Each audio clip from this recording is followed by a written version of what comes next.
Ces vidéos avaient fait l'objet de nombreux signalements. Une Instagrammeuse d'une trentaine d'années a été condamnée ce mardi à 5 mois de prison avec sursis pour provocation à la haine envers la communauté juive. Déjà condamnée pour des propos ironisant sur l'assassinat d'un bébé juif israélien lors des massacres du Hamas du 7 octobre 2023. Pour reparler de cette affaire, nous accueillons en direct en studio l'avocate Karine Rosenblum, avocate au sein de l'organisation juive européenne, l'OJE.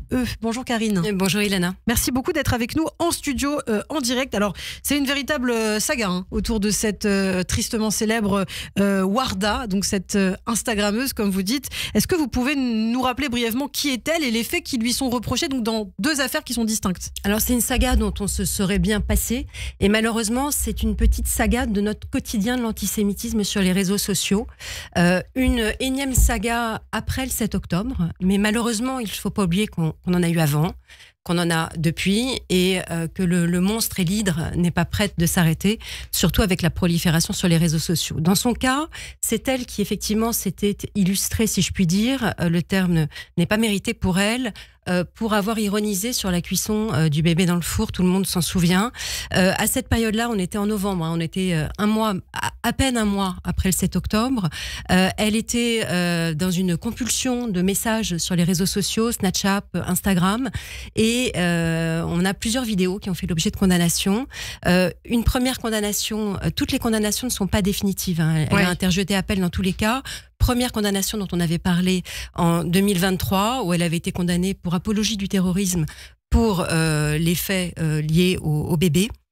Et là, elle vient d'être condamnée pour un autre délit, qui est un délit de presse, c'est pas un délit de droit commun, qui est la provocation à la haine antisémite.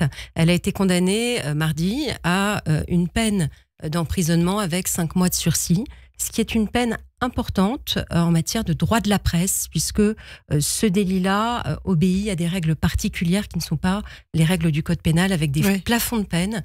Et là, on monte sur des condamnations qui sont importantes. Alors, elle a interjeté appel, vous dites. Comment elle s'est défendue finalement? D'ailleurs, est-ce qu'elle était présente aux différentes audiences? Qu'est-ce qu'elle a dit? Alors, reprenons les propos pour lesquels elle était poursuivie là, parce que on les connaît moins et on n'a pas besoin de leur faire non plus une publicité.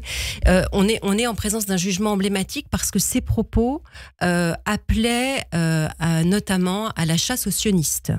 Et dans son intervention assez brève, plusieurs propos visait à attaquer les sionistes. Elle rebondissait sur un fait terriblement violent qui s'était passé à l'aéroport de la capitale du Daghestan, où des passagers d'un avion en provenance de Tel Aviv avaient été ciblés par une centaine de manifestants qui avaient pris possession de l'aéroport, du tarmac, des ailes de l'avion. Il y avait quand même eu une vingtaine de blessés. Et après ce fait-là, quelques jours après, elle était réellement jubilatoire sur les faits passés. Et c'est pour ces propos jubilatoires qu'elle était poursuivie, qu'elle a été condamnée, donc condamnation non définitive. Et ce qui est intéressant, c'est que le tribunal a reconnu que ces propos contre les sionistes, qu'elle répète à l'envi, visaient les juifs, visaient des personnes de confession juive. Alors pour répondre à votre question, Ilana, sa défense c'était de dire non, je fais la différence, sioniste c'est pas juif.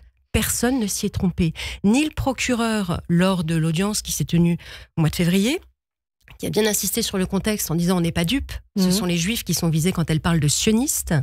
Et le tribunal a une motivation qui est emblématique et sur laquelle il est important d'insister, parce que ça va dans le sens actuel où on essaye d'enlever les écrans de fumée. Quand on nous dit sioniste, c'est pas juif, c'est ça, on sait très bien que la haine anti-sioniste est une haine anti-juive, antisémite. Alors oui, c'est intéressant. La condamnation est fondée sur la provocation à la haine antisémite. C'est une avancée notable dans la reconnaissance juridique du lien entre certains propos antisionistes et l'antisémitisme. Les termes du jugement sont très clairs, notamment sur un des termes. Le jugement, je vous lis, c'est très court, dit qu'il ressort très bien de l'analyse des propos de la prévenue que celle-ci, réagissant à une attaque présentée notoirement comme antisémite dans un discours lui-même marquée par plusieurs poncifs antisémites, vise en réalité, à travers le terme sioniste, les personnes de confession juive.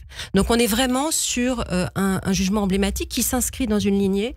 Ça peut servir de jurisprudence aussi pour... On a déjà de la jurisprudence sur le fait que le terme sioniste vise les personnes de confession juive. Mais ce qui est intéressant là, c'est aussi la motivation sur la peine. Parce que comme je le disais tout à l'heure, une peine d'emprisonnement en matière de délit de presse, ça reste l'exception. Alors depuis une dizaine d'années, on en a eu contre les Rissen, les Soral, les Dieudonné et autres horribles antisémites notoires qui font commerce de leur antisémitisme. Là, on est en présence de quelqu'un qui était très peu connu au début. Et le message de la justice, c'est de dire attention, si vous communiquez sur les réseaux sociaux, si vous avez des propos qui attentent à la vie des personnes, la loi s'appliquera pour vous, y compris des peines d'emprisonnement.